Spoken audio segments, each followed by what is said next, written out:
Hey there! This video is going to be something that I don't usually show or film, but I decided that I need to introduce a video of this type. Everything that you are going to see in this vlog is part of the festivity during the Independence Day on the 3rd of July. My godmother, Irina, is the head of the culture house of the village of Barsaki, so she takes part in every festival or celebration in our region. That is the town square of Korma. This year, the Independence Day was dedicated to exhibitions of different objects. Every village in the district was supposed to find old and vintage objects and put them on display, and I would like to share everything that I saw.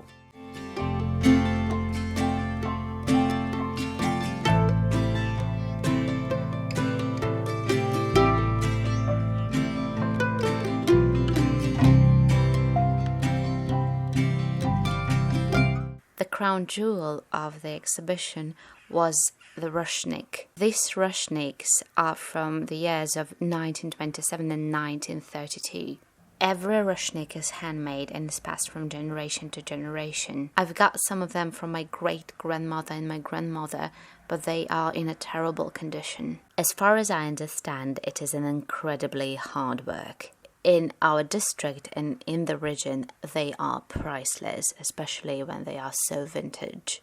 The next exhibition was of old photo cameras and old photo albums, but there was only one photo camera. I really hoped to see more, but I think that no one could find some cameras from old times in our district. The exhibition of ports, the variety of forms and names.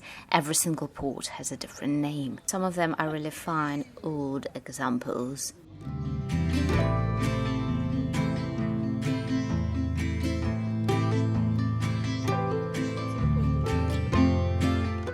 The exhibition of headscarves didn't show much because I know that there are really finest examples of them, and I remember my grandmother used to wear them a lot. At the exhibition of clocks, I was really hoping to find the clock with cocoa because that's the oldest one, but I haven't found anything like it. The variety of forms and dials is interesting.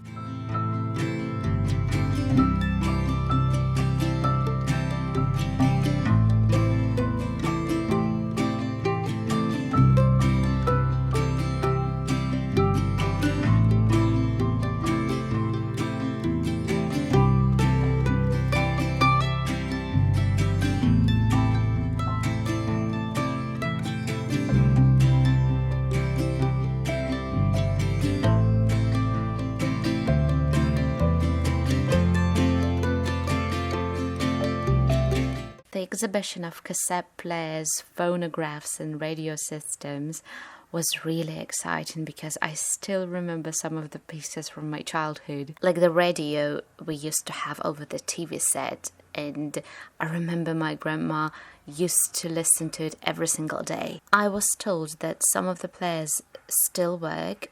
Unfortunately, most of them don't. The person responsible for this exhibition was trying to turn one of them on, but it didn't work out. That was the case with the phonograph, and then he tried to turn on the cassette player, but it immediately chewed the cassette tape. And I remembered all the headache we used to have with these cassette players.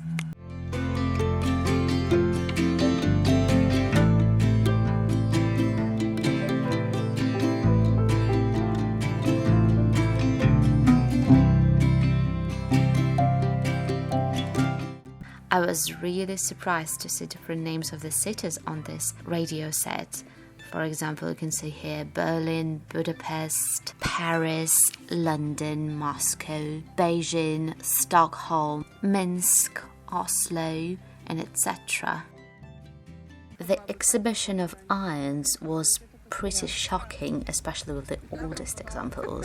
The lady in the costume told me about every single piece, and I'm going just to translate everything that she said. In the oldest times, people used different boulders to remove a bit of clothes folds. Our great-grandparents used a sort of a rolling pin and a ruble for the purposes of ironing the clothes.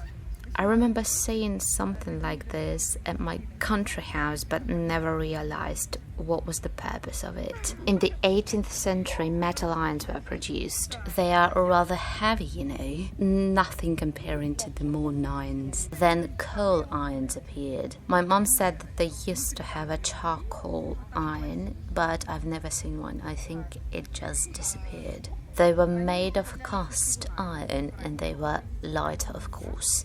In 1882, electrical irons were created, and since that time, everything changed beyond recognition. I still have a very old electrical iron, and you know, it still works. I have no idea when it was created.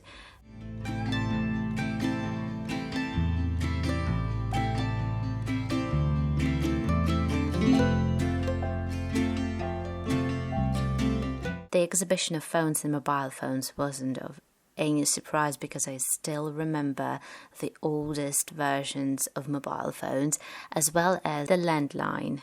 The thing is, I always loved dialing using the landline.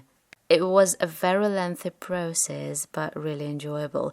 The only frustrating thing was that sometimes you could mistake the number and then you had to dial once again from the very beginning.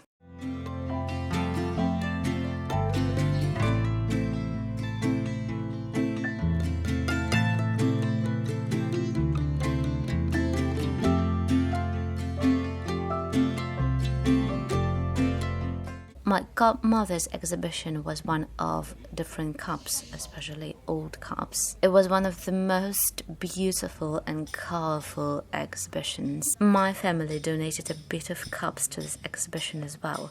For example, my great-grandmother used this teapot. I can't even count how old this teapot is. Everything else is part of tea service that my mom bought when she was young and when she was studying in Moscow.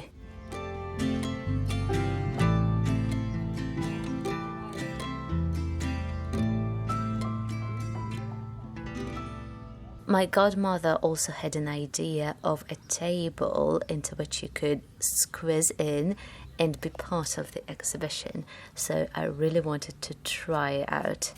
It was a bit funny for me, but you know what? Everyone who was passing by this exhibition was so mesmerized by this composition. My godmother immediately started eating when she got into this table, and I also made a joke that probably would be very hard for her to get out of it.